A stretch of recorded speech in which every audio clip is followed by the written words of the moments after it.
بسم اللہ الرحمن الرحیم۔ السلام علیکم ورحمۃ اللہ وبرکاتہ۔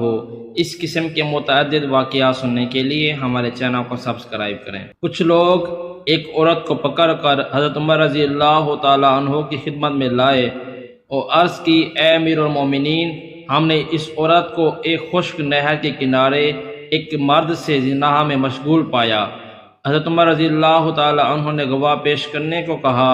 گواہ گزرے اور گناہ ثابت ہو گیا کہ عورت سے جرم صادر ہوا ہے۔ تب آپ رضی اللہ تعالی عنہ نے اس کو رجم کیے جانے کا حکم صادر فرمایا۔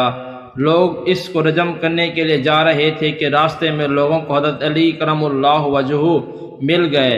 حضرت علی رضی اللہ تعالی عنہ نے تمام معاملہ دریافت کیا اور واپس حضرت عمر رضی اللہ تعالی عنہ کی خدمت میں حاضر ہونے کو کہا۔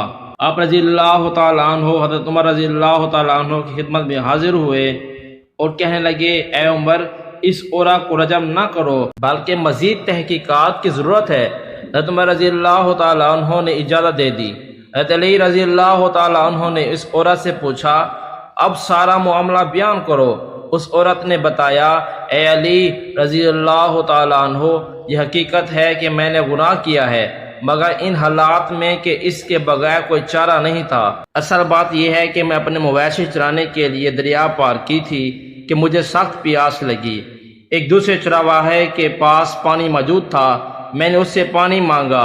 اس نے پانی دینے کی صرف ایک شرط رکھی کہ میں اس کے ساتھ زنا کروں، مگر میں نے انکار کر دیا، حتیٰ کہ پیاس کی شدت سے بےتاب ہو گئی اور مجبوراً میں نے اس کی شرط قبول کر لی۔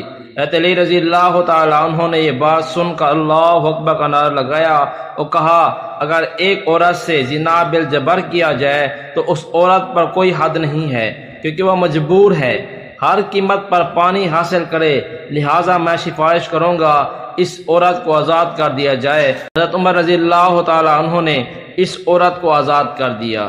اس قسم کے متعدد واقعات سننے کے لیے ہمارے چینل کو سبسکرائب کریں اور بیل کے آئیکن کو دبا دیں تاکہ آنے والی ہر نئی ویڈیو آپ کے پاس پہنچ سکے۔